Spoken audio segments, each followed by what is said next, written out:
Hello friends, जय माता दी। कैसे हैं आप सब दोस्तों? नव वर्ष है यानी नया साल 2024 सभी को बेसब्री से इंतजार है और नए साल लोगों के लिए नई उमंगे, नया जोश लेकर के आता है। ये कहे तो अतिशयोक्ति नहीं होगी कि जैसे ही नव वर्ष आता है, नव धान, नई फसल खेतों में लहलहाने लग रही है और नव ऋतु के आगमन की तैयारियां शुरू हो चुकी है। सूर्य पूर्व से उत्तर की ओर गमन करने लगे हैं और उसकी किरणें सेहत और शांति को बढ़ाती है। पृथ्वी प्रकाशमय होने लगती है और घर घर कहीं खिचड़ी तो कहीं दही चूड़ा तो कहीं तिल गुड़ के लड्डू बनाए जाते हैं। ढील दे दे, ढील दे दे दे दे दे दे दे रे भैया, इसकी तर्ज पर पतंगे उड़ाई जाती है। और आज के दिन ही सूर्य देव अपने पुत्र शनि देव की राशि मकर में प्रवेश करते हैं। मकर संक्रांति के दिन से ही सूर्य उत्तर दिशा की ओर गति करते हैं और इस अवधि में सूर्य का तेज अधिक होने लगता है। शरद ऋतु क्षीण होने लगती है, बसंत का आगमन शुरू हो जाता है, दिन लंबे होने लगते हैं, रातें छोटी हो जाती है और तब सारे देश में मकर संक्रांति बड़ी धूमधाम से मनाई जाती है। मकर संक्रांति के दिन सूर्य देव अपने पुत्र शनि के घर जाते हैं और चूंकि शनि मकर और कुंभ राशि के स्वामी हैं, लिहाजा यह पर्व पिता पुत्र के अनोखे मिलन का त्योहार माना गया है। एक कथा ऐसी भी आती है कि असुरों पर भगवान विष्णु की विजय के तौर पर मकर संक्रांति मनाते हैं। कहते हैं भगवान विष्णु ने पृथ्वी लोक पर असुरों का संहार कर उनके सिरों को काटकर मंदराचल पर्वत पर गाड़ दिया था और तभी से भगवान विष्णु की इस जीत को मकर संक्रांति के पर्व के तौर पर मनाया जाता है। खासकर पंजाब हो, राजस्थान हो, जम्मू हो, कश्मीर हो, इनमें लोहरी, तो यूपी बिहार में खिचड़ी, तमिलनाडु में पोंगल के रूप में ये मनाया जाता है। लोहड़ी हो, मकर संक्रांति हो, इस पर होलिका सी भी कई जगह पर जलाई जाती है, जहां पर तिल, चूड़ा, चावल, नारियल, गन्ना, गुड़, इनसे बने व्यंजन अग्नि देवता को समर्पित किए जाते हैं। इस दिन जो भक्त होते हैं वो पवित्र नदियों में धार्मिक स्नान करते हैं। गंगा हो, जमुना हो, गोदावरी हो, अन्य पवित्र नदियों के जल में ये सांकेतिक होता है उनके सभी पाप धुल जाते हैं और तब से समृद्धि और सुख आएगा, ऐसा ये बिलीव करते हैं। इस दिन सूर्य देवता की पूजा की जाती है, दान किए जाते हैं। ऐसा करने से आरोग्य, धन, सुख, समृद्धि, अक्षय पुण्य की प्राप्ति होती है। और सूर्य देव की पूजा के अलावा कई जगहों पर पशुधन हो, मवेशी हो, इनको भी पूजन किया जाता है और अपने से कम भाग्यशाली लोगों को कपड़े हो, भोजन हो, गर्म कपड़े स्पेशली ये दान किए जाते हैं। दान में चावल, आलू, उड़द की दाल, चूड़ा, नमक, खिचड़ी, सीधा, कपड़े, कंबल, बर्तन, यहाँ तक कि सोना भी शामिल किया जाता है।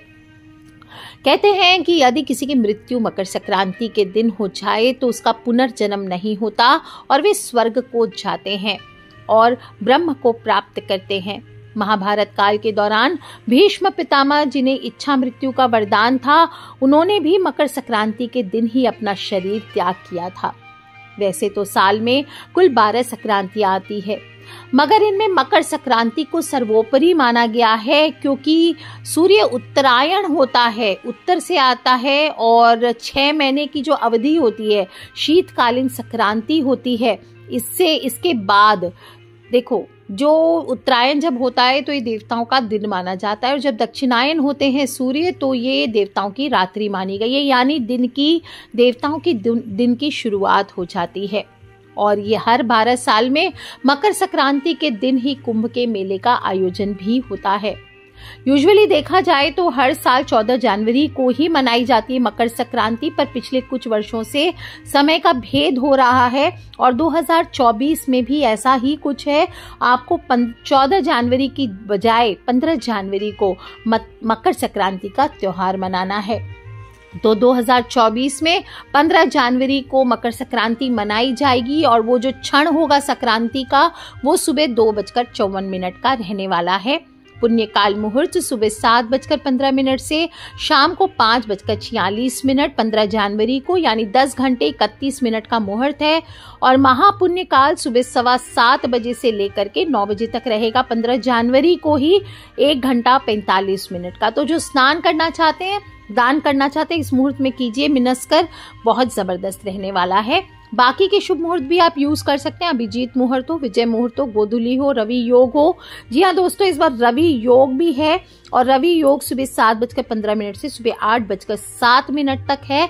तो स्नान करके सबसे पहले इस समय सूर्य देव की पूजा करके दान कर दीजिए। इसके बाद दिन भर जो काम करना है करते रहिए। और आपको ये ध्यान रखना है कि अक्सर बताया जाता है कि काले रंग के जो वस्त्र होते हैं वो नहीं पहनने चाहिए। कोई भी धार्मिक गतिविधि होती है या कोई बड़ा त्योहार होता है, काले रंग को व्यापक रूप से अशुभ माना जाता है हमारे धर्म में। लेकिन एक्सेप्ट फॉर काली पूजा जो करते हैं वो काले वस्त्र धारण करते हैं। और मकर संक्रांति के दिन हालांकि इस दिन पहनना चाहिए लाल पीला, ये तो आप पहन ही सकते हैं। इसके अलावा काले रंग के परिधान भी पहनने का विधान आता है। संक्रांति के साथ शनि देव का जुड़ाव होने के कारण ये काले वस्त्र पहने जाते हैं। और वैसे भी देखा जाए तो काले रंग को सूर्य की किरणों के अवशोषक के रूप में देखा जाता है। और जब मकर संक्रांति के दौरान सूर्य उत्तरी गोलार्ध की ओर अपनी यात्रा शुरू करता है तो काला रंग पहनने से कहते हैं सूर्य की सभी अच्छी ऊर्जा को अवशोषित करने में मदद मिलती है। और साथ ही साथ उत्सव है, सर्दी का उत्सव है, तो सर्दियों के दिनों में आप गर्म भी रहते हैं। तो इस दिन आप चाहें तो पीले या काले कोई भी रंग के परिधान पहने। सुबह सुबह हमेशा हर पूजा की भांति जल्दी उठें, हथेलियों के दर्शन करें, धरती माँ को प्रणाम करें, अपने घर के मुख्य द्वार की साफ सफाई करें, सुंदर से गौमूत्र हो गंगा जल इसका पूरे घर पे छिड़काव कीजिए, घर में धूप कीजिए और अगर सुविधा हो तो पवित्र नदियों में सरोवर में स्नान कीजिए या घर में ही काले तिल डाल करके आपको स्नान करना चाहिए। और आचमन अवश्य करें। स्नान से पहले स्वयं को शुद्ध करें और स्नान करने के बाद सुंदर पीले काले जो भी कलर के वस्त्र आप पहन रहे हैं वो पहनिए और पूर्व मुखी होकर के सूर्य देवता को 1 लोटा जल अर्घ्य अवश्य दीजिए। आप चाहें इस समय जो जल का लोटा रहेगा इसमें आप तांबे का कलश लीजिए, काले तिल, गुड़, उड़द, शहद, सिंदूर ये मिला करके सूर्य देव को अर्घ्य देना चाहिए। और चाहें तो आप पूजन भी कर सकते हैं। तांबे का दिया हो तो तांबे का दिया इस दिन जलाना चाहिए, नहीं हो तो मिट्टी के दिए में ही तिल का तेल डाल करके दीप कीजिए, तगर की धूप कीजिए। तगर आपको किसी भी पूजा शॉप में आराम से मिल जाता है, मिल जाएगा।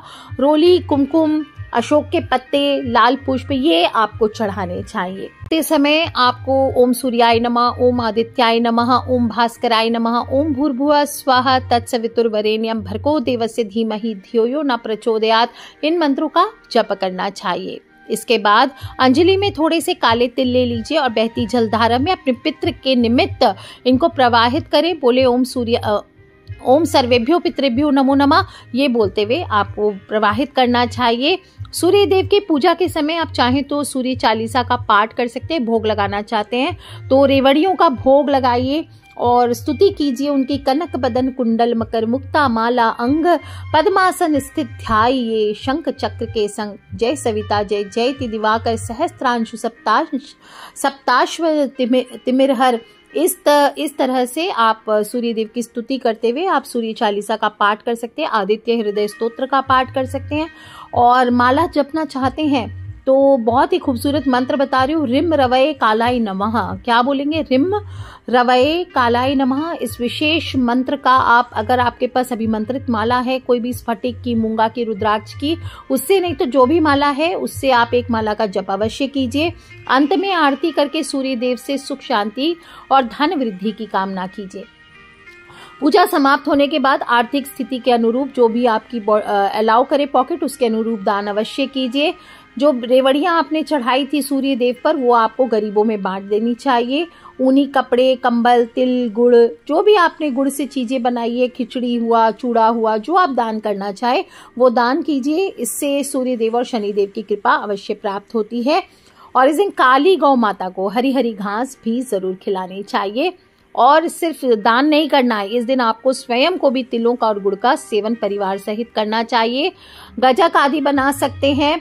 कहते हैं कि सूर्य देव और शनि देव का आपस में पिता पुत्र में बहुत शत्रुता है और मकर संक्रांति के दिन ही शनि देव के घर सूर्य देव आते हैं ऐसे में उन्हें किसी प्रकार का कष्ट ना पहुंचे, इसके लिए तिल का दान करना चाहिए और सेवन करना चाहिए। इससे शनिदेव को प्रसन्न किया जाता है और इनका दान करने से, सेवन करने से दोनों ही देवता, भगवान सूर्य देव और शनिदेव दोनों की कृपा आपके जीवन पर बरसती है।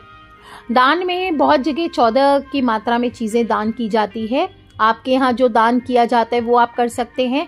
और आप इस बार क्या दान करने वाले हैं, इस पर आप वीडियो के नीचे कमेंट अवश्य कीजिए। फिर अगले वीडियो में आपको मैं बताने वाली हूँ कि कौन सी चीज़ों का दान मकर संक्रांति पर करना चाहिए। और जाने अनजाने आप कुछ ऐसी चीज़ों का दान कर बैठते हैं जिसके दान का आपको उल्टा फल प्राप्त होता है, तो कौन सी चीज़ों का दान नहीं करना है वो भी मैं आपको इस बार बताने वाली हूँ। इस तरह से छोटे छोटे उपाय करते हुए स्वयं भी करना है और अपनी बहन, बेटी, बुआ आदि को मकर संक्रांति पे थोड़ा उपहार भी जरूर भेजना चाहिए। थोड़े घेवर हुए, फिरनी हुई, लाई, सूखी खिचड़ी, ड्राई फ्रूट्स, चूड़ा, गुड़, छोटे छोटे उपहार छोटे छोटे त्योहारों पर, बड़े बड़े त्योहारों पर छोटे छोटे उपहार देते रहने से बहुत सारा प्यार बढ़ता है, आपस में अंडरस्टैंडिंग बढ़ती है, मन मुटाव दूर होते हैं। इसीलिए हमारे घर पर उत्सव मनाए जाते हैं ताकि सभी के मन मुटाव दूर हो जाए। तो ध्यान रखें, आप भी अपनी बहन बेटियों को थोड़ा थोड़ा कुछ अवश्य भेजें। जो लोग खिचड़ी भेजते हैं तो मकर संक्रांति की खिचड़ी में काली उड़द की खिचड़ी खाने का महात्म्य बताया गया है, लेकिन जब आप भेजेंगे गिफ्ट के तौर पे तो आपको भेजना नहीं चाहिए काले उड़द की दाल की खिचड़ी या काले उड़द, मूंग की दाल इसकी जगह पे भेजिए। इससे बहन, बेटी, बुआ जिनको भी है उनको सुकून मिलता है, साथ ही साथ आपका बुध ग्रह भी मजबूत होता है। काले उड़द या उड़द की दाल देने से शनिदेव दान देने वाले और दान लेने वाले दोनों पर विपरीत प्रभाव डालते हैं, तो ऐसी गलती ना करें और मकर संक्रांति पर जरूर पहन लें पीले या काले रंग के कपड़े। सारी परेशानियां, सारी नकारात्मक ऊर्जाएं अवश्य जलकर खाक हो जाएंगी इस बार, और 1000 गुना कहते हैं आपको पुण्यफल प्राप्त होता है। तो बड़ा ही भव्य उत्सव है दोस्तों, समृद्धि का दिन है, सुख का दिन है। आप सभी को मकर संक्रांति की हार्दिक हार्दिक शुभकामनाएं। आगे बाकी की इन्फॉर्मेशन दूसरे वीडियोस में बताऊंगी, तो कनेक्टेड रहिए, खिलखिलाते रहिए, मुस्कुराते रहिए और छोटी छोटी बातें जो बताती हूँ वो अपने फ्रेंड्स, फैमिली, मम्मी पापा, भाई बहन, बच्चे अकेले नहीं सुनना चाहिए, सभी से शेयर कीजिए, इससे भी आप पुण्य के भागी बढ़ते हैं। तो आज के लिए इतना ही दोस्तों, take care friends, love you all. जय माता दी, पम बम भोलेनाथ की जयकारा, शेरा वाली दा बोल, सांचे दरबार की जय।